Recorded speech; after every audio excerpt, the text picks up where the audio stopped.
noche. Buenos Aires no duerme. Sencillamente se repliega sobre sí misma y reflexiona. Sus noches no son una sucesión de instantes sino un algo sólido. Los pasajeros diurnos, hijos del vértigo, se encierran en sus confortables cuevas e ignoran alegremente la vida intensa que se desarrolla afuera. Hablan, beben, ríen, sueñan, odian, pero nunca logran silenciar del todo esa inquietud, esa certeza, que late en el afuera cuando la noche se adueña de la ciudad. En estas cosas pensaba el joven mientras la ginebra abrasaba su garganta. Él también era parte de esa fauna sombría que habita la noche. Conocía sus costumbres, sus hábitos, sus reglas. Sabía cuánto tiempo era prudente sostener la mirada de un otro como él. Sabía cómo simular una borrachera o acentuar la que ya era suya cuando caminaba por ciertos barrios, ciertos terraplenes. Conocía los tonos de voz, el timbre justo, con los que era conveniente abordar a alguien que aguardaba, impávido, el paso del último colectivo al costado del cementerio. En resumen, sabía cómo sobrevivir en la oscuridad. El hecho de llevar 4 años peregrinando en la noche daba fiel testimonio de ello. El bar estaba casi vacío. Solo había 5 personas además de él. 2 sujetos jugaban al pool en una mesa ruinosa, un viejo dormitaba apoyado en la barra, y una mujer, horriblemente arrugada, se tambaleaba entre las mesas murmurando vaya uno a saber qué blasfemias. Sobre todos reinaba la mirada satisfecha del barman, secando vasos con un trapo sucio. «Otra», pidió el joven. El barman se arrimó por encima de la barra. «¿Puede pagarla?» El joven hurgó en los pliegues de sus bolsillos. Sacó varios billetes, para probar su solvencia, y dejó uno sobre la barra. «Deje la botella». Mientras el barman, servil, obedecía la orden, el joven observó los billetes restantes antes de guardarlos. Notó que uno de ellos estaba manchado. Sangre. La huella perfecta de una gota descansaba sobre el ojo derecho del prócer, transformando la mirada augusta en un gesto obsceno, un guiño de complicidad que le revolvió el estómago. «Cómplices», pensó, mientras apuraba otro trago. La ginebra ya comenzaba a dispersar sus temores.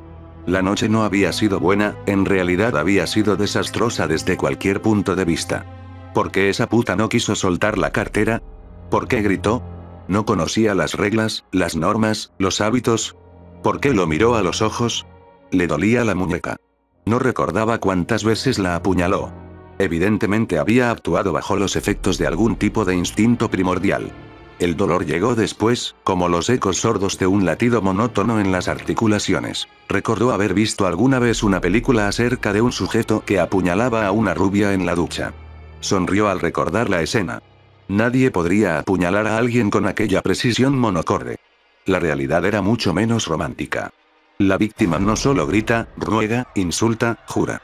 Cuando el dolor alcanza su máxima expresión, cuando le es imposible distinguir una herida de la otra, en sus ojos aparece algo, una entrega, quizás, o una transfiguración, como si imprimiera en sus retinas la marca indeleble del perpetrador.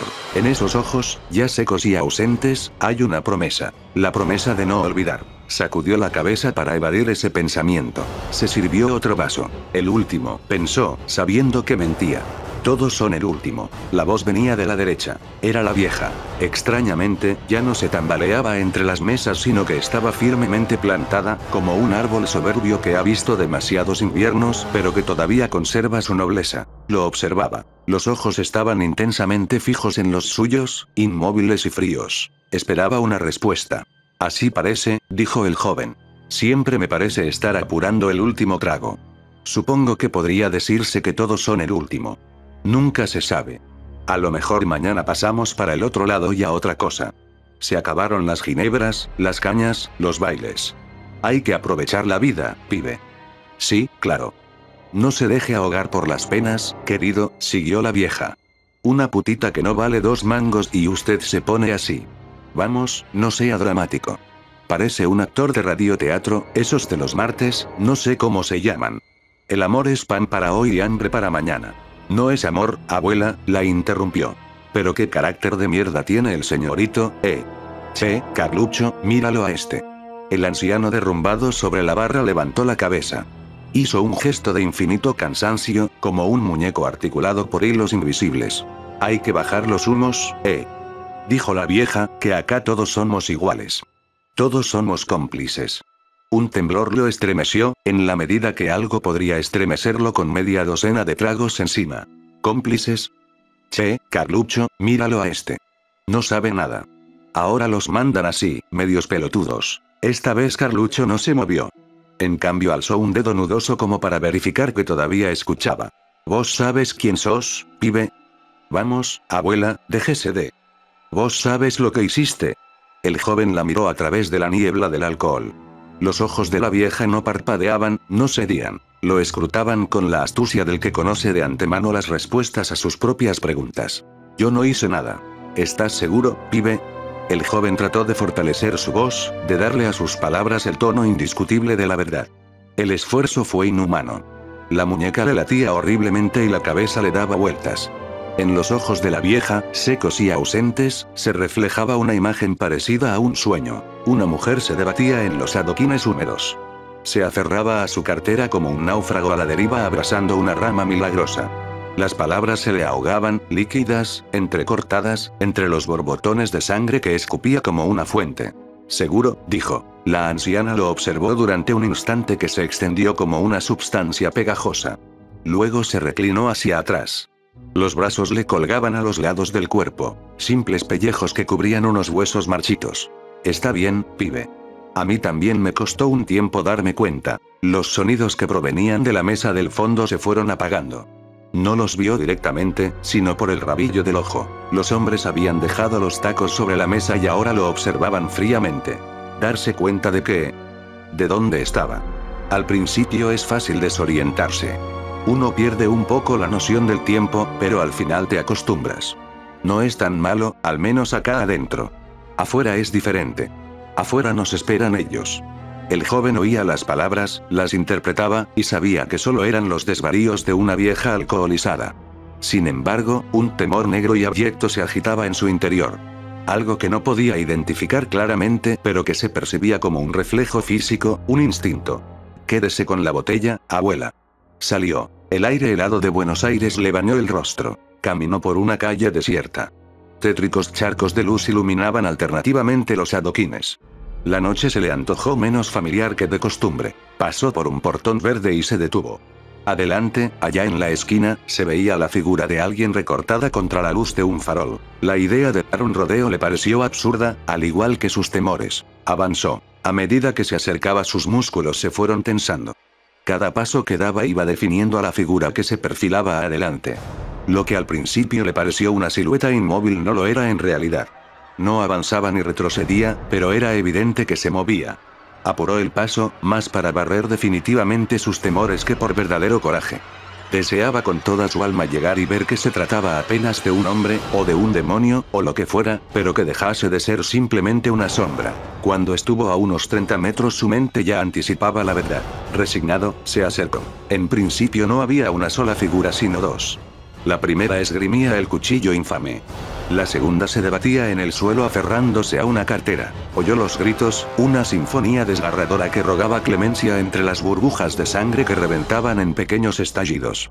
Vio los ojos del otro, duros, secos, ebrios de esa ira perversa que no tiene un objetivo claro. La mujer, en cambio, lo miraba a él. Espectador fantasmal de un sueño que se parecía a un mal recuerdo. Los ojos de la mujer gritaban más intensamente que su boca, desencajados y húmedos. Y él, a su vez, era incapaz de bajar la mirada. El rostro de la mujer fue adquiriendo lentamente un tono azulado.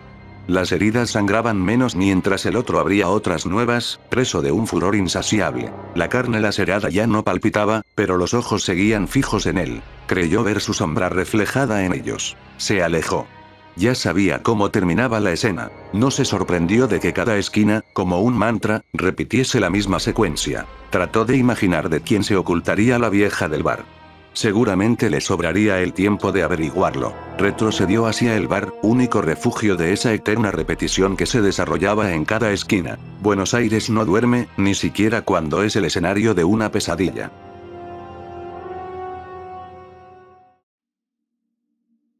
Todos los sábados, como de costumbre, mi abuelo me contaba historias de terror, siempre me gustaron. Esperaba toda la semana para escucharlos. Cuando llegaba a su casa, lo primero que hacía era ir a su sofá a pedirle con ansias un nuevo relato. Los cuentos eran muy variados, desde barcos piratas encantados que se hundieron, que siguen navegando las aguas hoy en día, hasta antiguas escuelas abandonadas que cerraron años atrás tras la desaparición misteriosa de unos niños. Sin embargo, una noche, mi abuelo dijo que no se sentía bien como para contar una historia completa, pues estaba engripado y solo quería descansar. Así que, en cambio, dijo que me contaría una historia corta, pero que admitió que era real. Me preguntó si sabía que de los muertos vivientes, como vampiros o fantasmas, que no podían ver su reflejo. Asentí, había leído de vampiros en los antiguos folclores, y leí más libros de escalofríos de los que recuerdo. Muy bien, dijo pensativo, se sentó en su sillón y se quitó los lentes, hay una muy buena razón para ello. Verás, los espejos no son simples trozos de vidrio que muestran un reflejo. Son ventanas a otro mundo, un mundo lejano al nuestro. Un mundo que algunos llaman el otro lado. La persona que crees, es tu reflejo, es, de hecho, tu espíritu, esperándote para ir junto a él. Hasta ese entonces, su trabajo es mantenerte alejado de su mundo. Pero, ¿sabes por qué mencioné a los vampiros? Agité mi cabeza, tenía el presentimiento de saber a dónde quería llegar. Cuando se vuelven no muertos su espíritu se desvanece, giró sus dedos en el aire y silbó, imitando algo que desaparece, se fue, así como así. Por eso, hijo, no hay nadie que los mantenga alejados del otro mundo, del otro lado. Se pueden mover libremente de un mundo al otro. Pero, ¿te cuento lo más terrorífico? Hubo un silencio, ¿sabes eso que los vampiros te transforman en uno de ellos mordiéndote? Asentí, me empecé a poner nervioso, eso no es exactamente cierto. Lo que realmente hacen, es ir al otro mundo, encontrar tu espíritu, y esperar a que te acerques a un espejo, entonces lo matan. En la última palabra gritó, eso me hizo salar de mi asiento. Entonces te vuelves uno de ellos, se inclinó hacia mí, eso me hizo sudar más que de costumbre, cuando cuenta sus historias, así que hay que preguntarse, ¿alguno de nuestros espíritus estará del otro lado en este momento, buscándote? Me sonrió, me pidió que vaya a lavarme los dientes y a dormir. Mientras estaba en el baño, lavándome las muelas, se me ocurrió una idea, cuando terminé de lavarme, me acerqué a mi reflejo. Curioso, puse mi mano en el espejo, y la empecé a mover, intentando confundir al yo del otro lado para que se mueva al lado equivocado. Después de unos segundos me rendí, nadie querría mi espíritu de todas formas. Pero cuando estaba a punto de salir capté algo con el rabillo del ojo. En cuanto lo noté, corrí hacia el espejo para ver. Mi reflejo me devolvió la mirada. Pestañeó.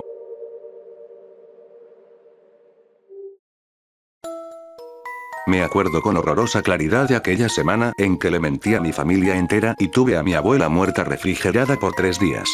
Los acontecimientos superaron en creces las expectativas que tenía para ese fin de semana en particular y para el resto de mi vida en general. Y todo comenzó con un cumpleaños de 15. Tengo una familia numerosa y unida, aunque algunos viven más lejos de lo que quisiera. Tal es el caso de mis tíos paternos, que tienen una casa muy bonita en Córdoba. El resto vivimos en Buenos Aires, desperdigados por la capital y en provincia. Así y todo siempre intentamos reunirnos para los eventos importantes, porque somos conscientes de que la familia es el mayor tesoro y debemos protegernos entre nosotros. Mi prima Luli, que vive también en Córdoba, cumplía los 15 años el sábado y casi toda la familia había colaborado para organizarle la fiesta más hermosa de todas, incluyendo una inversión descomunal de dinero que tomaría la forma de entradas y platos principales y manteles y globos y luces y un DJ sobrevalorado, entre muchas otras cosas. Pero el problema empezó el jueves por la tarde, cuando mi abuela no se murió. En realidad veníamos esperando el adiós hacía varios meses, desde que había caído enferma y el médico nos había asegurado que no le quedaban muchas semanas. Después de todo ya andaba por arriba de los 90 años y a uno le causa menos tristeza cuando la sentencia de muerte la firma la naturaleza. Creo que hay cierta correspondencia entre el deceso y la vejez, que pocos se atreverían a cuestionar. Ese jueves la familia entera iba a reunirse para viajar en micro a Córdoba y celebrar los 15 de Luli. La X estaba marcada en el calendario hacía meses y nadie se había preocupado por el cuidado de la abuela porque no creímos que llegara tan lejos. Pero lo hizo. Mi mamá, como buena hija, dejó a mi abuela a cargo de Marcela, una tía política que no tenía interés en viajar a Córdoba. Y el resto partió felizmente ese jueves por la noche. El único miembro de la familia que se quedó en Buenos Aires, además de la tía Marcela, fui yo. Las eventualidades de la vida me habían llevado a comprometerme con un evento televisivo ese mismo viernes, así que no tenía otra opción que tomarme un avión el sábado para llegar a tiempo a la fiesta. Soy actor aficionado y tenía que filmar una publicidad, pero lo que me despertó a la madrugada no fue la alarma del reloj sino una llamada desesperada de la tía Marcela. Se murió la abuela, Germán, me escupió antes del hola o el discúlpame la hora. ¿Qué pasó, tía? Le pregunté más por hacer tiempo para despabilarme que por la sorpresa. Automáticamente me levanté de la cama y sacudí la cabeza para despertarme de verdad. Se murió, boludo. La fui a ver y no respiraba. No sé qué hacer, Germán, y dijo otra vez mi nombre con intensidad, como si pronunciarlo la hiciera sentir menos sola. Está ahí, en la pieza, y no sé qué hacer. ¿Me entendés que se murió y la estoy viendo? Bueno, tía, ya voy para allá. Llama a la ambulancia mientras y corté la comunicación. Sabía que si la prolongaba un poco más, la tía se iba a poner a recordar momentos vividos con la abuela y yo estaba demasiado dormido para seguirle la conversación. Pero entonces caí en la cuenta de que la casa de la abuela estaba a 2 horas de distancia en colectivo y que yo no tenía efectivo, porque todo mi dinero estaba en la caja de ahorro. Facu, llamé por teléfono a mi mejor amigo, perdón la hora pero necesito que me hagas el favor de tu vida. Por suerte Facu estaba despierto jugando a los vídeos con otros amigos, con tantas cosas en la cabeza me había olvidado de que se iban a juntar y yo no iba a ir porque tenía que descansar para filmar la publicidad.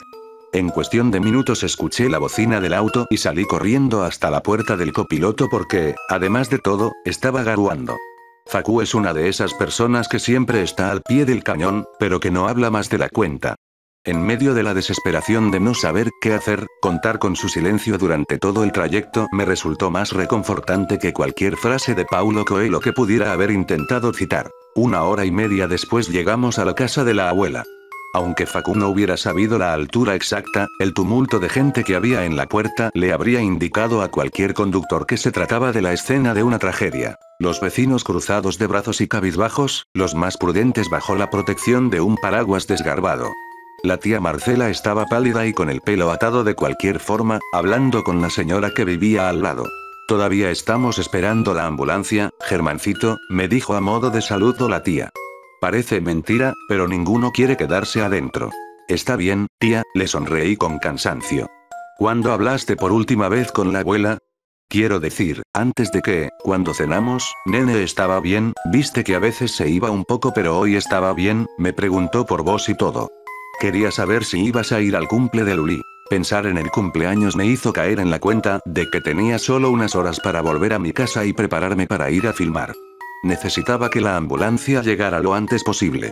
Como suele suceder en este tipo de situaciones, sin embargo, pasó 1 hora más hasta que por fin apareciera.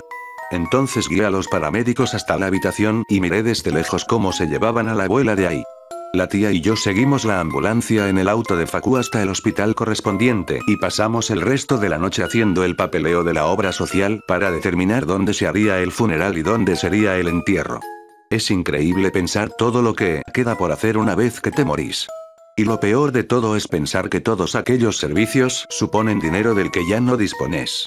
Estaba amaneciendo cuando comencé a entrar en crisis y le dije a la tía que necesitaba irme con urgencia y que tendría que terminar de firmar los papeles ella misma.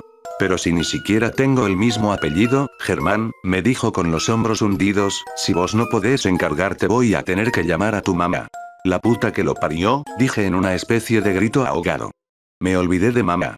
No podemos decirles nada, tía. A ninguno. Entonces nos quedamos mirando como si de pronto hubiéramos recordado que no podía haber funeral ni entierro mientras toda la familia estuviera en Córdoba. Pero tampoco podíamos arruinarle el cumpleaños a Luli, ni tirar a la basura todo el dinero que habíamos invertido en esa maldita fiesta. Además, aunque el mundo entero viniera a nuestro encuentro, la abuela se había muerto y eso era un hecho que no iba a cambiar. Entonces un pensamiento, tan claro como lo anterior, invadió mi mente. Se murió la abuela, dije en voz alta. Iba a seguir muerta para la semana que viene. No perdí demasiado tiempo en explicarle a la tía Marcela cuáles eran mis planes porque sospechaba que no iba a entenderme mucho y por temor a que desaprobara mi idea. Lo que hice fue buscar a uno de los enfermeros de guardia y conversar sobre otras opciones.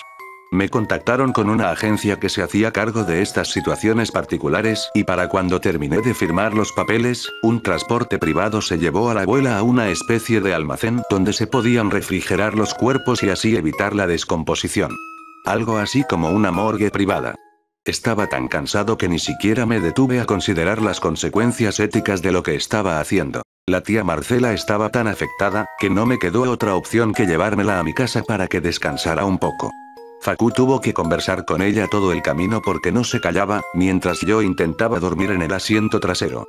Lo único que me faltaba era salir ojeroso en la publicidad. Para el mediodía, sin embargo, ya había salido del set de filmación con nuevas propuestas de trabajo y bolsas con muestras gratis del producto que estaba promocionando.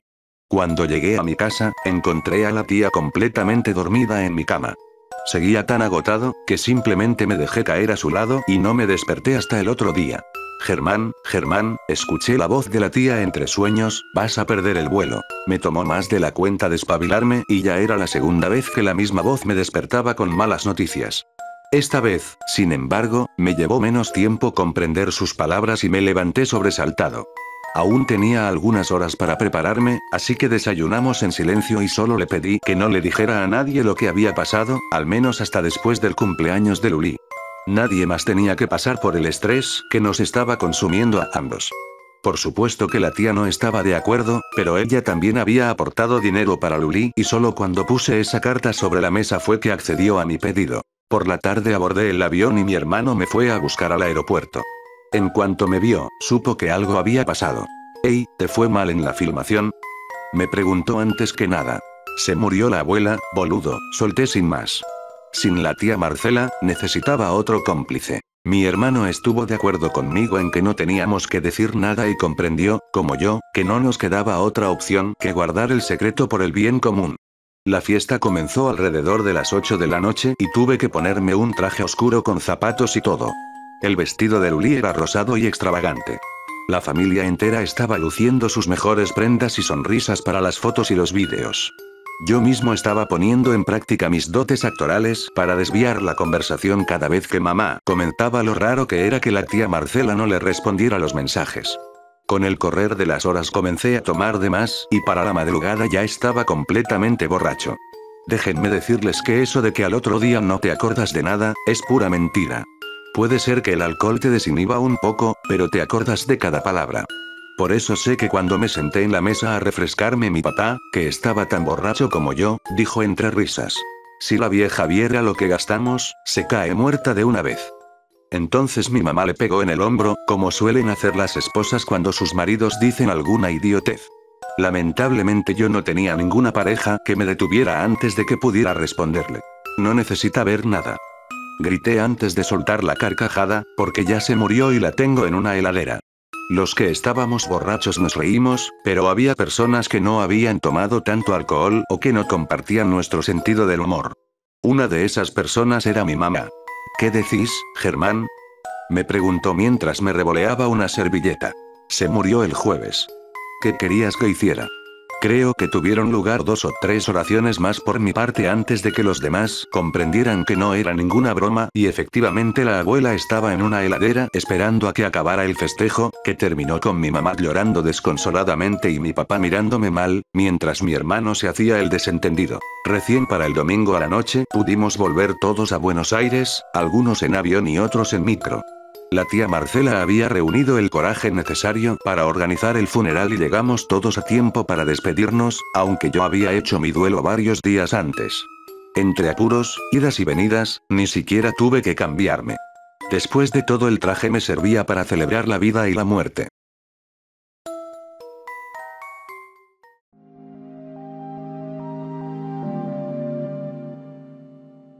Un muchacho buscaba un departamento para rentar, curiosamente encontró uno en el centro de Tokio a un precio muy bajo, la 10ª parte del costo normal.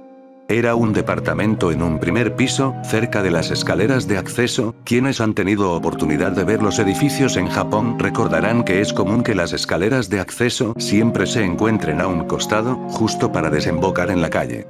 Sin pensarlo 2 veces lo rentó. Ese mismo día se mudó, todo pareció perfecto hasta que anocheció. Justo a las 2 am, un ruido fuerte y sólido lo despertó, decidió salir y ver de qué se trataba. Al pie de las escaleras estaba un niño pequeño jugando. El muchacho le preguntó por qué jugaba solo a esas horas, pero el niño no respondió y corriendo se perdió en la oscuridad. Sin más, el muchacho regresó a dormir. A la noche siguiente nuevamente a las 2 am el muchacho despertó, pero esta vez escuchó no solo uno, sino dos ruidos seguidos y la temperatura bajó sorpresivamente, como si se encontrara dentro de un refrigerador. Se limitó a pensar que nuevamente el niño estaba jugando y trató de continuar durmiendo. Pasaron 6 noches más, pero cada noche, justo a las 2 am se había despertado sintiendo un frío que le helaba los huesos y escuchando esos ruidos. Solo que algo había cambiado. Ahora eran 8 ruidos. Cada noche se había sumado un ruido consecutivamente. Ese día decidió no ir a trabajar. Hizo algunas tareas caseras y luego salió de compras. Bajaba la escalera apresuradamente, de repente paró en seco. Se percató que cada uno de sus pasos en la escalera era igual a cada ruido que escuchaba en las noches. Entonces supuso que se trataba de un vecino, pero, ¿por qué gradualmente solo había escuchado 8 pasos hasta ahora? ¿Por qué el vecino no subía completamente la escalera? Ese mismo día un amigo le visitó y a media conversación el amigo algo inquieto le preguntó, ¿te has dado cuenta que solo hay 13 escalones en la escalera? Ten cuidado, eso no es nada bueno. El muchacho rió y tachó a su amigo de ser supersticioso. Ya durante la noche, volvió a despertar a las 2 am, el mismo frío, los mismos ruidos de alguien que subía a la escalera. 1, 2, 8, 9. Solo 9 pasos.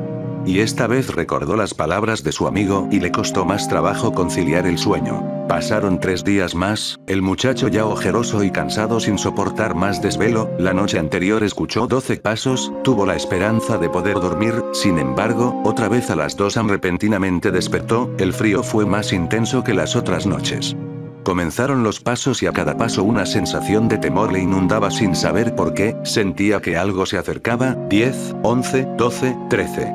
Después de esos 13 pasos unos segundos de silencio y luego, un horrible estruendo golpeaba su puerta. Alguien trataba de entrar y golpeaba una y otra vez la puerta y el muchacho se estremecía de horror. Finalmente solo con un hilo de voz se atrevió a preguntar, ¿quién es? Pero en respuesta solo escuchó un rugido escalofriante. Él no quería abrir pero lentamente se acercó a la puerta, se arrodilló y decidió asomarse por la pequeña ventanilla para el servicio postal. Más valdría no haberlo hecho. Justamente frente a sus ojos estaban otros ojos. Una mirada furiosa y llena de odio. Lo poco que alcanzó a ver de la piel de ese rostro era azulada, con manchas negras y grietas que parecían heridas viejas sin sanar. Inmediatamente el muchacho saltó hacia el fondo, dando gritos y finalmente desmayado del horror. A la mañana siguiente, fue a casa de su amigo y le contó todo lo ocurrido.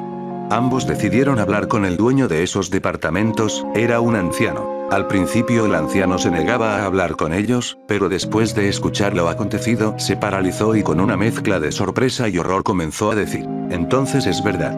Antes de que usted rentara ese departamento hubieron otros inquilinos, 4 para ser exactos, cada uno de ellos no duró más de 2 semanas ahí. 2 dijeron que fueron atacados por el cadáver de una mujer, y los otros 2 fueron encontrados muertos. Creo saber lo que vieron. Hace mucho tiempo, los primeros inquilinos de ese lugar fueron una mujer y su hijo pequeño de 5 años. Una madrugada murieron a causa de un incendio. Todo fue muy raro. Encontraron rastros de que la mujer trató de abrir la puerta pero esta se atascó. Los vecinos dijeron escuchar los gritos de horror y auxilio de la mujer y el niño, pero nadie pudo entrar para rescatarlos y murieron quemados completamente. Al escuchar todo esto el muchacho decidió mudarse enseguida, aunque ya era un poco tarde. Su amigo llevó varios amuletos de papel para pegarlos en las paredes del departamento y salió a buscar un camión de mudanza mientras el muchacho terminaba de empacar. Pero oscureció. Una lámpara se cayó, luego las luces se apagaron, la temperatura bajó, una ráfaga de viento acompañada de un rugido abrió la puerta.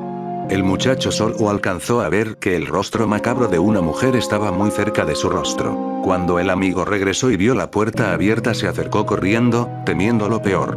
Encontró al muchacho tirado en el piso, al fondo, el rostro completamente azul, la mirada cristalizada, una mueca de horror, las manos rígidas en la postura de tratar de alcanzar su cuello, la boca entreabierta con los labios morados, había algo en ella, todos los amuletos hechos bolas y atorados en la garganta. Desde entonces nadie quiere rentar ese lugar, pero siempre hay un incauto, un escéptico, un curioso, o simplemente alguien que busca un departamento barato para rentar. ¿Tú lo rentarías?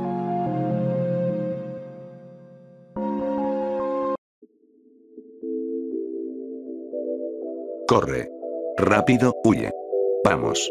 ¿A qué esperas? Corre más rápido. Te va a alcanzar, no pares, vamos, izquierda. Sigue recto. Corre más rápido. Todas esas palabras se agolpan en su cabeza, mezclándose con el sonido de sus pisadas. Te sigue. Te va a coger. Corre, más rápido. Su respiración se acelera, mira hacia atrás, no mires. Te sigue. Lo sabes, es verdad, lo sabía, pero tenía que comprobarlo. ¿Sí? Todavía la seguía, no parecía cansado siquiera, mirada al frente, a la derecha. Hay que intentar despistarle, no puedes dejar que te coja como si no lo supiera. No hay nadie en la calle, es tarde, nadie saldría a ayudarla a esas horas. Tiene que seguir corriendo hasta llegar a casa, más rápido. No mires atrás. El constante jadeo le provoca un profundo dolor en el costado, eso la ralentiza, no pares, se te echará encima. Intenta sobreponerse al dolor, pero este es cada vez más fuerte, la va a coger, ella lo intuye, lo sabe, él está cada vez más cerca, casi puede sentir su aliento en el cuello, ese simple pensamiento hace que por todo el cuerpo la recorra un sudor frío y su adrenalina se dispare. Tiene que seguir, puede hacerlo, más rápido. Corre. Un ligero vistazo atrás, solo uno, ¡no! No puede ser. Sigue ahí. Cada vez se acerca más, la acabará alcanzando, ella lo sabe, lleva mucho rato persiguiéndola, está cansada, no puede más, las fuerzas la abandonan, corre, vamos. No puedo, claro que puedes, joder, corre, vamos, rápido, no querrás que te coja, ¿verdad? Te matará. No, no puedo, si puedes, vamos, corre. La voz en su cabeza la animaba a seguir, pero no puede, está muy cansada, sabe que la cogerá. Sigue corriendo, pero va disminuyendo la velocidad sin apenas notarlo, él se acerca, es más rápido, la va a coger, él lo sabe, ella lo sabe, pero no puede más, está cansada, no puede seguir corriendo, le pesa el cuerpo, la respiración se le entrecorta, las fuerzas la abandonan, se le nubla la vista y el miedo paraliza hasta la última fibra de su ser, blam. Se desploma en el suelo, dándose cuenta de la situación, volviendo a la realidad, ya está, la has cagado, te cogerá, lo sé, y no vas a hacer nada. No puedo, ¿por qué? No puedo levantarme, si puedes. No. Te tengo pequeña. Se le tira encima, volviéndola hacia él, impidiéndole moverse. ¿Sabes qué voy a hacer? Sí, vas a matarme. Los nervios habían desaparecido, no había miedo en su voz, ni siquiera intentó resistirse. ¿Y, no tienes miedo? ¿No piensas que pueda dolerte? ¿No vas a gritar o a mirarme con desprecio? No, el peso de su cuerpo aprisionándola, hacía que le costara hablar. De acuerdo, levantó la afilada navaja que sostenía en su mano y se la acercó al pecho. Espera, ¿por qué yo? Aunque lo intentó, no pudo ocultar el miedo que se había adueñado de su voz. Estabas en el lugar y momento equivocados, pequeña. Créeme, no es nada personal, los motivos no importan, no hace falta que los sepas. Pero... SHHHH. Puso un dedo sobre sus labios, callando su mente confusa, no digas nada, pequeña, no hace falta, y comenzó a hundir lentamente la navaja en su pecho, haciendo que una gran cantidad de sangre empezara a brotar de la herida, a la vez que un morboso placer le recorría el cuerpo al ver la sorpresa y el dolor reflejados en los ojos de ella. Oh, cómo me gusta ver esto. Ella intentó zafarse, pero él tenía mucha más fuerza, y ella se debilitaba por momentos, consiguiendo que sus torpes movimientos agrandaran la herida y empeoraran la situación. No tienes idea de la impresión que produce ver morir a alguien, mirándole a los ojos, y viendo cómo ese brillo de vida va apagándose poco a poco, hasta desaparecer, es fascinante, por eso te hago esto, pequeña, por volver a presenciar este momento, por volver a sentir este placer interior, no es personal, si eras tú, hubiera sido otra. No llegó a terminar de escuchar lo que dijo. Se fue desangrando lentamente, hasta morir, con la mirada fija en el cielo nocturno y el rumor de su voz arrullando sus oídos, adormeciéndola. El brillo de sus ojos tardó en apagarse.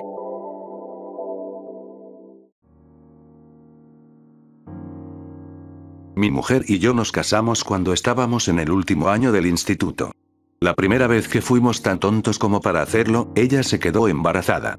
De donde yo vengo, cuando dejas embarazada a una chica, te vuelves un hombre, te casas con ella y crían al niño juntos. Así que eso fue exactamente lo que hicimos. Criar a nuestra hija fue un infierno. Éramos demasiado jóvenes para ser padres, pero nos aferramos a ello y llegamos a despreciarnos mutuamente en el proceso. La única razón por la que no nos divorciamos fue por nuestra hija. Así que durante 18 años soporté que mi mujer me odiara a muerte. Nada de lo que hice la hizo feliz. Hemos dormido en camas diferentes durante más de una década. Demonios, ella me llegó a golpear en más de una ocasión. Afortunadamente, nuestra hija irá a la universidad este otoño, y nuestra farsa de matrimonio por fin podrá terminar. Al menos, eso pensaba. Después de descubrir un bulto en su axila, mi mujer fue a hacerse una revisión. 6 meses. Un par de años, si empezamos a luchar contra esto agresivamente. Esa noche, mi mujer lloró a mares en mis brazos. Estábamos sentados en su cama y todos nuestros pensamientos de divorcio se desvanecieron. Deberíamos descansar, le dije, tienes quimio por la mañana. Me levanté para ir a mi cama, pero mi mujer me detuvo. ¿Puedes dormir aquí conmigo esta noche? Nunca había visto esta faceta de mi mujer. Era vulnerable. Me necesitaba. Me encantaba. Empecé a cuidar de mi mujer. Siempre estaba dolorosamente débil por la quimioterapia, a medio camino entre la vida y la muerte. Reduje mis horas de trabajo, cocinaba y limpiaba, y siempre estaba ahí para consolarla. A cambio, ella era amable, y nunca lo era. Todos los días me decía lo mucho que me quería y lo afortunada que era por tener un marido como yo. Esta noche, me quedé pacientemente fuera de su cuarto de baño mientras ella se secaba, por si me necesitaba. Su teléfono empezó a sonar repentinamente en la mesilla de noche y me preguntó si podía contestar. Era su oncólogo. Hola. ¿Está disponible la señorita Carlson? Ella no se encuentra disponible en este momento. Se supone que no debo hacer esto por teléfono, pero tengo grandes noticias, señor Carlson, esto no podía esperar, hubo un error con la prueba inicial de cáncer de su esposa. Sus resultados fueron accidentalmente intercambiados con un paciente diferente. Por lo que parece, su esposa está completamente libre de cáncer. Sentí una opresión en el pecho en ese momento. Recordé cómo era mi matrimonio. Con el debido respeto, doctor, vamos a tener que pedir una segunda opinión. ¿Me ha oído bien? Su esposa va a vivir. Colgué el teléfono y oí una descarga en el baño. ¿Quién era? Nadie. Una llamada de spam, metí su teléfono en mi bolsillo. Vamos a la cama, cariño, necesitarás fuerzas para la sesión de quimio de mañana.